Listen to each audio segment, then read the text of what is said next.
ghost coach. 1. This is a true story. Although 20 years have passed since that night, I can still remember everything about it very clearly indeed. During those 20 years, I have told the story to only one other person.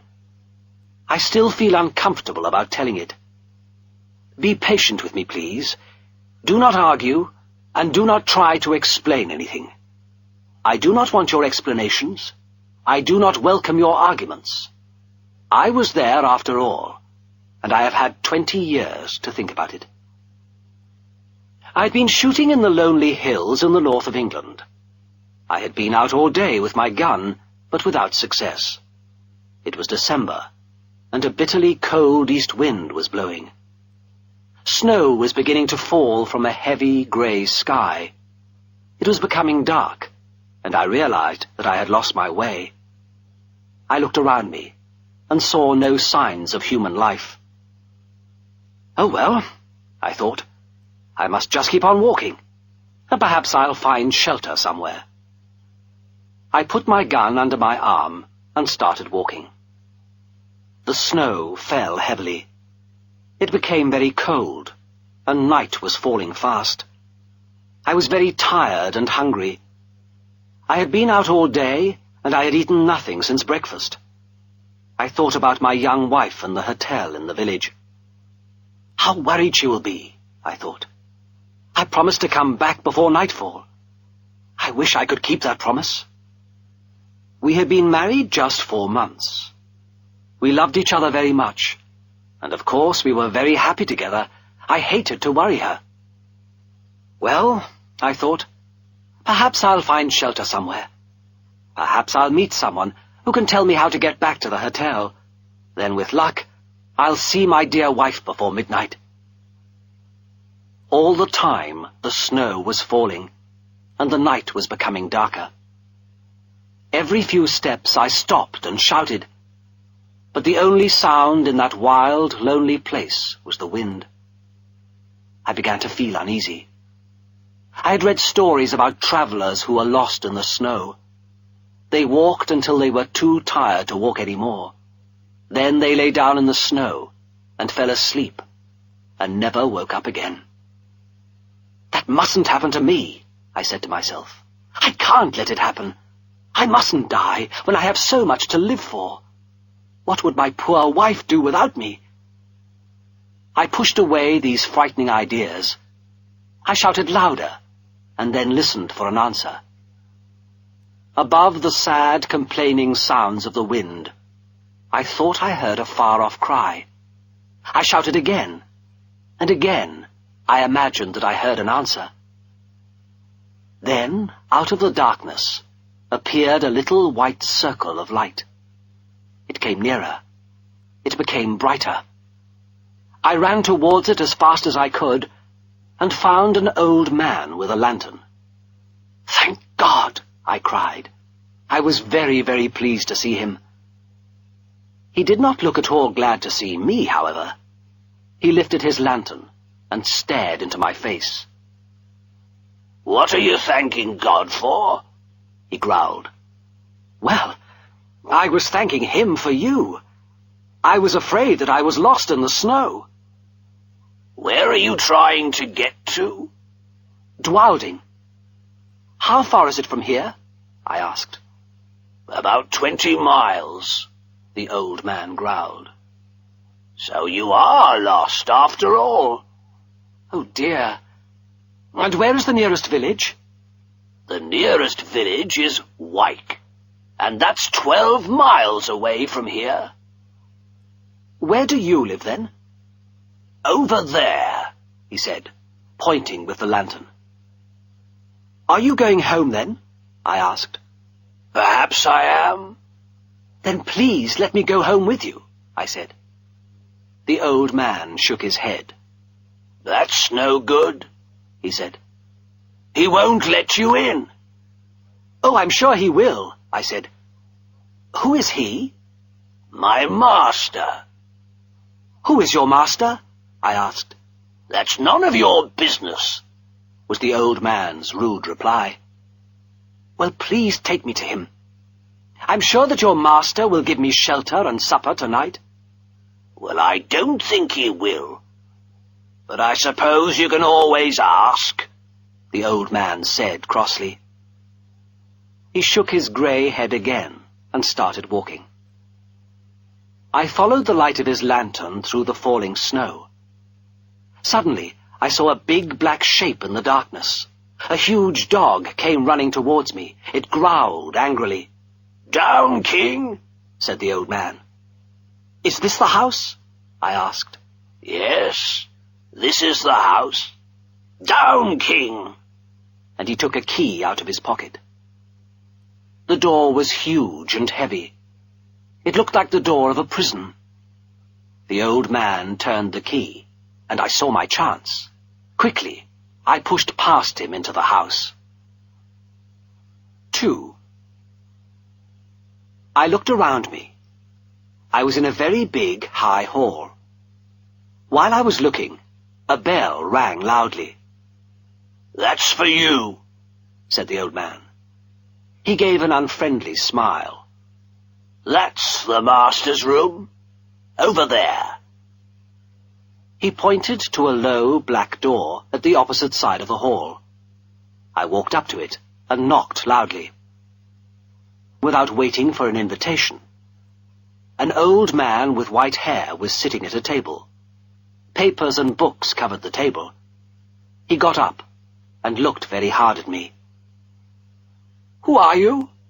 he said. "How did you get here? And what do you want?" "My name is James Murray," I answered.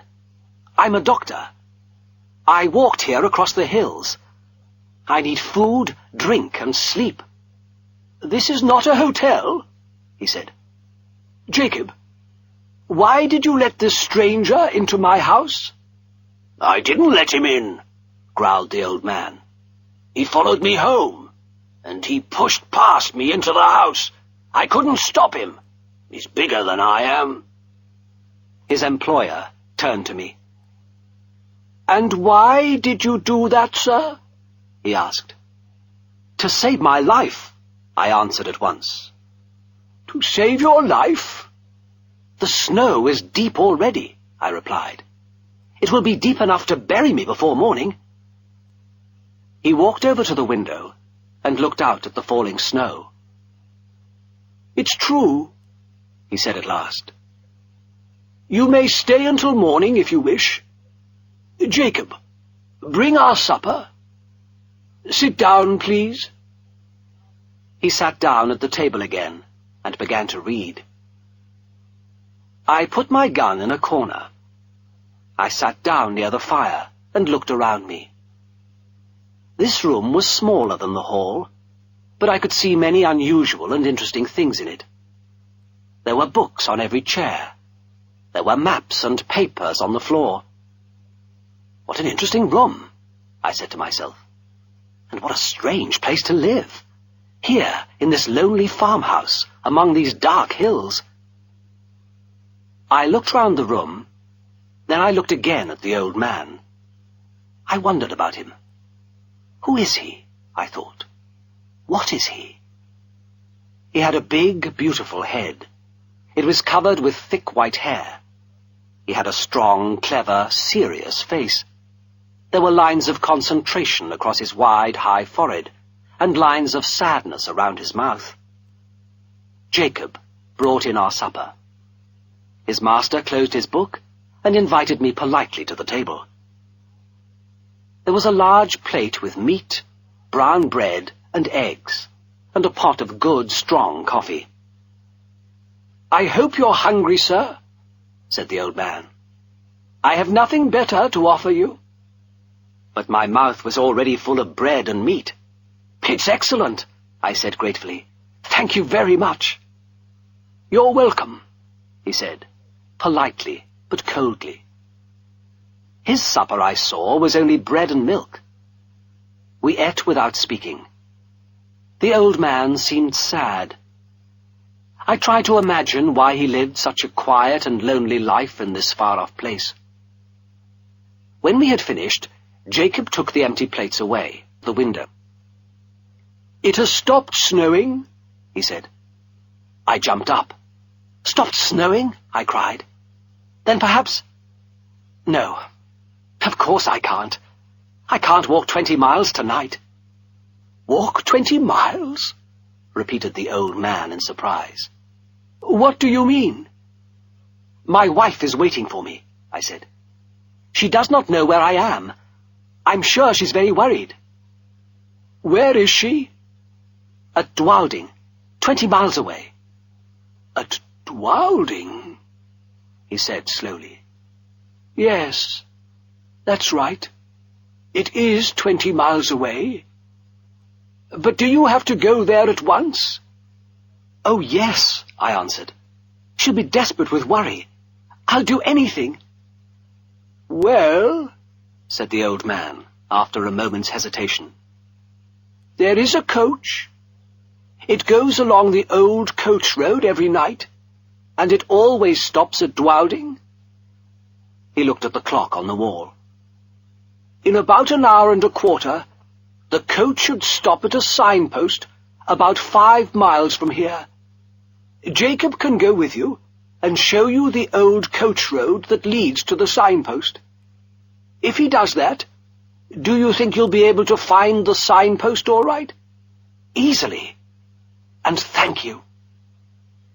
He smiled for the first time and rang the bell. He gave Jacob his orders, then turned to me. "You must hurry," he said, "if you want to catch the coach. Good night." I thanked him warmly. I wanted to shake his hand, but he had already turned away. 3. Soon Jacob and I were out on the lonely, snow-covered hills. Although the wind was quieter, it was still bitterly cold. The sky was starless. The only noise in that wild, empty place was the sound of our footsteps in the snow. Jacob did not speak. He walked silently along in front of me, holding the lantern. I followed, with my gun under my arm. I was silent too, because I was thinking about the old man. I could still hear his voice. I remembered every word of our conversation. In fact, I can still remember it today.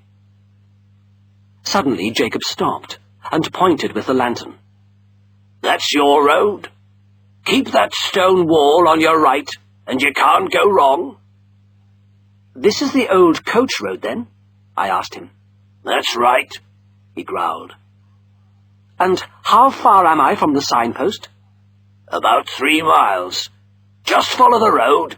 You can't miss it." I took out my wallet, and he became more helpful. "It's a good road," he said, "for walkers. But it was too steep and narrow for coaches. Be careful. The wall is broken near the signpost. It was never mended after the accident." "What accident?" "The night coach went off the road. It fell over the edge of the road and down into the valley. It's a long way down, 50 feet or more. It's a very bad piece of road just there." "How terrible!" I cried. "Were many people killed?" "They were all killed. 4 passengers were found dead, and the driver died the next morning." "How long ago did this happen?" 20 years. My master has been a broken man since that day.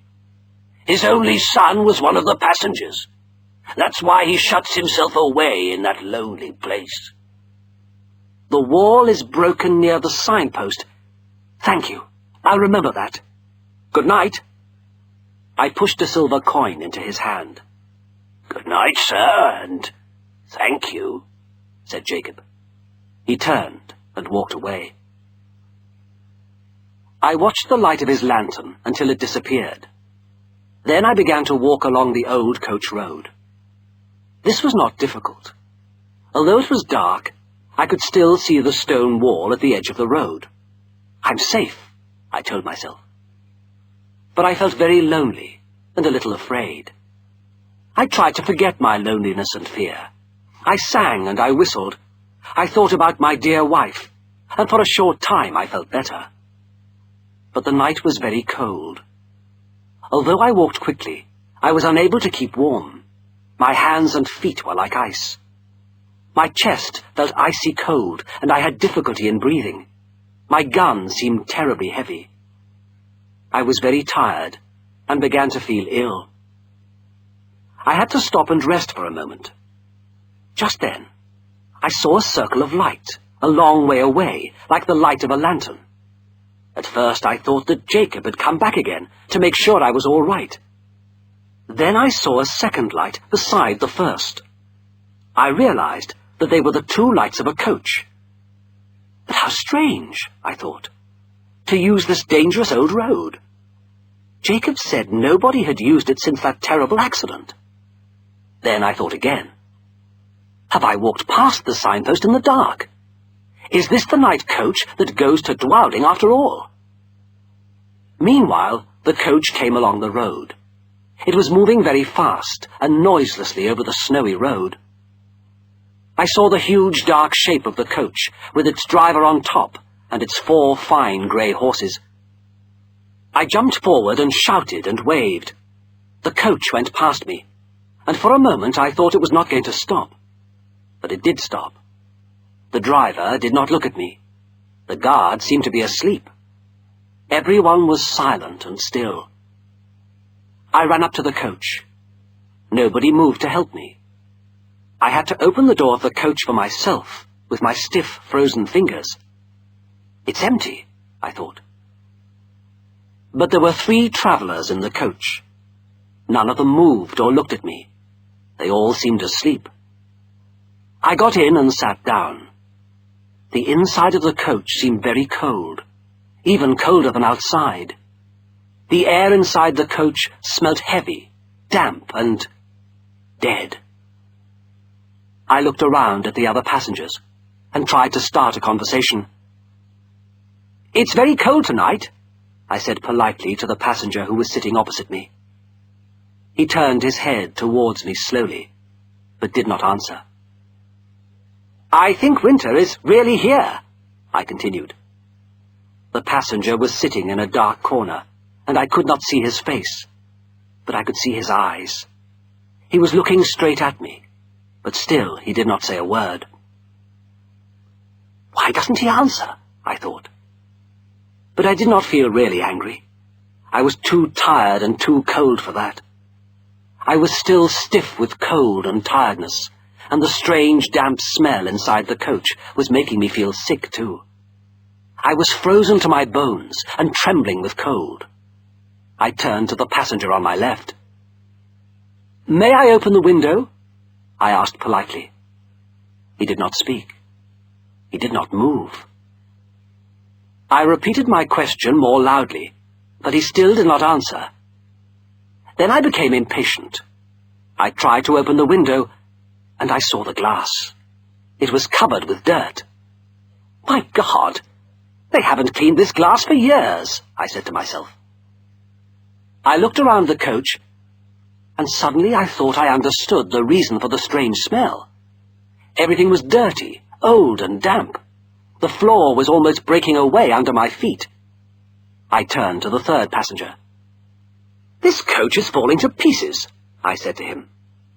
"I expect the coach company are using this one while the usual coach is being repaired." He moved his head slowly, and still looked at me in silence. I shall never forget that look. I can still remember it now. His eyes burned with a wild, unnatural light. His face was greenish-white. "Like a dead man," I said to myself. Then I saw that his bloodless lips were pulled back from his huge white teeth. I trembled with fear and horror. Then I looked again at the passenger opposite me. He too was staring at me. His face was deathly white, and his eyes shone with an unearthly light. I looked again at the passenger on my left. I saw... oh, how can I describe him? I saw the face of a dead man. All 3 passengers were dead. A greenish light shone from their terrible faces. Their damp hair smelt of death. Their clothes smelt of the graveyard. I knew then that their bodies were dead. Only their terrible, shining eyes were alive, and they were all staring at me, threatening me. I gave a scream of horror. I had to get out of that terrible place. I threw myself at the door and tried desperately to open it. Just then, the moon came out from behind a cloud. In its cool, silvery light, I suddenly saw everything very clearly. I saw the signpost pointing along the road like a warning finger. I saw the broken wall at the edge of the road. I saw the frightened horses on the edge of a steep drop. I saw the valley 50 feet below us. The coach shook like a ship at sea. There were screams of men and of horses. There was a tearing crash, a moment of terrible pain, and then darkness. 4. A very long time later, I woke from a deep sleep. I found my wife sitting by my bed. What happened? I asked. You fell, dear, she said. The wall was broken at the edge of the road, and you fell down into the valley. It was 50 feet, dear, but you were lucky. There was a lot of deep snow at the bottom, and that saved your life. I can't remember anything. How did I get here?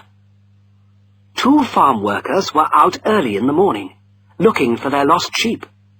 They found you in the snow, and they carried you to the nearest shelter. They fetched a doctor. You were very ill. Your arm was broken, and you had had a terrible bang on the head. You were unconscious and couldn't tell them anything. But the doctor looked in your pockets and found your name and address. So of course he called me, my dearest. And I've been looking after you since then. Now you mustn't worry. You must rest and concentrate on getting well again. I was young and healthy, and I was soon out of danger. But while I lay in my bed, I thought about the accident. Perhaps you can guess exactly where I fell that night. It was the place where the coach had gone off the road 20 years before. I never told my wife this story. I told the doctor, but he said that the whole adventure was just a dream, the result of cold, tiredness, and a violent bang on the head. I tried to make him understand, but he refused to listen to me. I did not argue. It did not really matter if he believed me or not. But I knew then, and I know now. 20 years ago, I was a passenger in a ghost coach.